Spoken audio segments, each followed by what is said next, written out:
নমস্কার বন্ধুরা, ছোটোখাটো রান্নাঘরে আপনাদের স্বাগত। আজকে আমি বানাবো তেল পটল, সর্ষে ছাড়া তেল পটল, পেঁয়াজ আদা রসুন দিয়ে তেল পটল বানাবো। রেসিপিটি আপনারা দেখতে থাকুন কীভাবে বানাই। পটলগুলো আমি এইভাবে কেটে নিয়েছি, মাঝখানে চিড়ে চিড়ে দিয়েছি। তাহলে চলুন রান্নাটা শুরু করে দিই। এদিকে আমি কড়াই গরম করতে বসিয়ে দিয়েছি, দিয়ে দেবো পরিমাণ মতো তেল। পরিমাণ মতো তেল দিয়ে দেবো পটল ভাজার জন্য।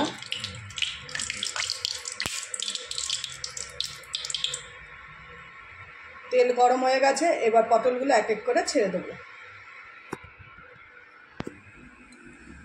আর পটলগুলো আমি এইভাবে কেটেছি, মাঝখানে একটু চিড়ে চিড়ে দিয়েছি যাতে নুন মশলা এগুলো ভালো মতো ঢোকে। প্রথমে পটলগুলো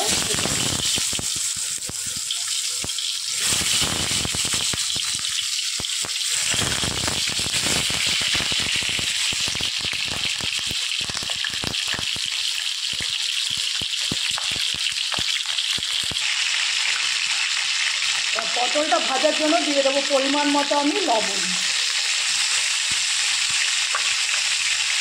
আর দিয়ে দেবো পরিমাণ মতো হলুদ।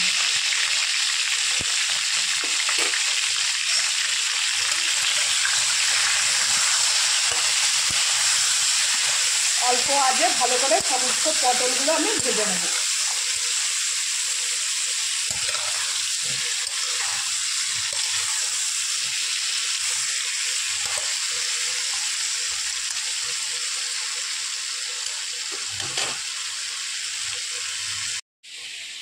এদিকে পেঁয়াজ আদা রসুন টমেটো আমি আর কাঁচা লঙ্কা এই মশলাটা আমি পেস্ট করে নেব।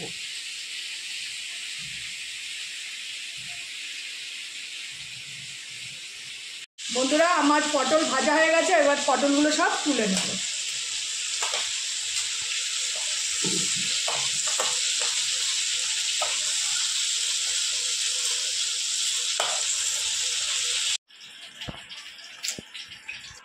বন্ধুরা, তেল পটল রান্না করার জন্য আদা পেঁয়াজ রসুন আর টমেটোর পেস্ট আমি দিয়ে দেবো।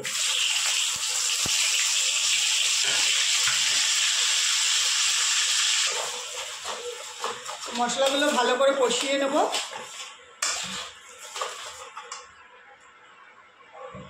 একটু কষানো হলে তারপর নুন হলুদ জিরের গুঁড়ো লঙ্কার গুঁড়ো দিয়ে দেবো। ভালো করে কষিয়ে নিয়েছি, এবার এক এক করে দিয়ে দেবো সমস্ত মশলা। প্রথমে দিয়ে দেবো হলুদ,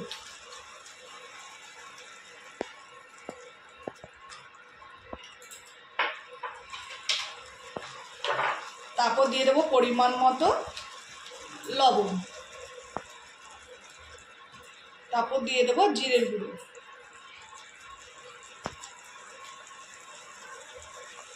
আর দিয়ে দেবো কালারের জন্য একটু কাশ্মীরি লঙ্কার গুঁড়ো।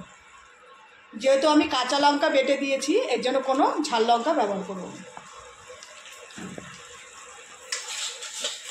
এই সমস্ত মশলাগুলো আমি ভালো করে কষিয়ে নেব।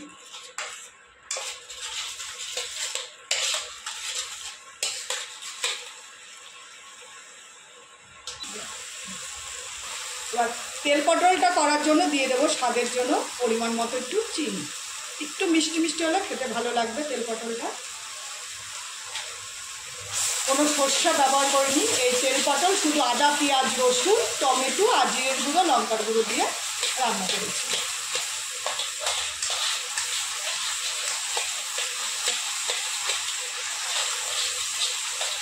মশলাটা একটু কষিয়ে তারপর আমি পরিমাণ মতো জল দিয়ে দেবো।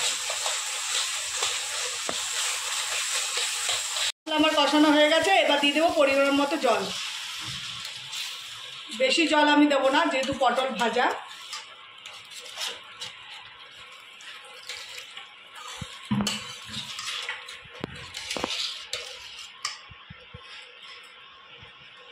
এবার দিয়ে দেবো ভেজে রাখা পটল।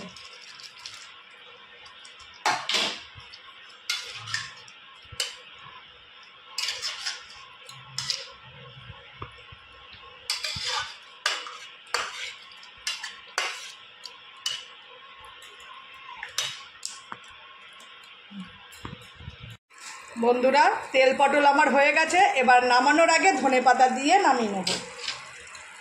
দিয়ে দেবো কুচনো ধনেপাতা।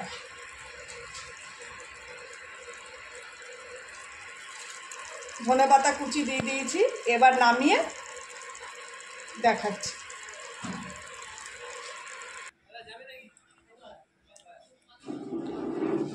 এই হচ্ছে আজকে আমার তেল পটলের রেসিপি। যদি ভালো লেগে থাকে রেসিপিটি একটা লাইক, কমেন্ট, শেয়ার করে দেবেন আর চ্যানেলটি সাবস্ক্রাইব করে দেবেন। নমস্কার। আর এই গরমে সবাই ভালো থাকবেন, সুস্থ থাকবেন।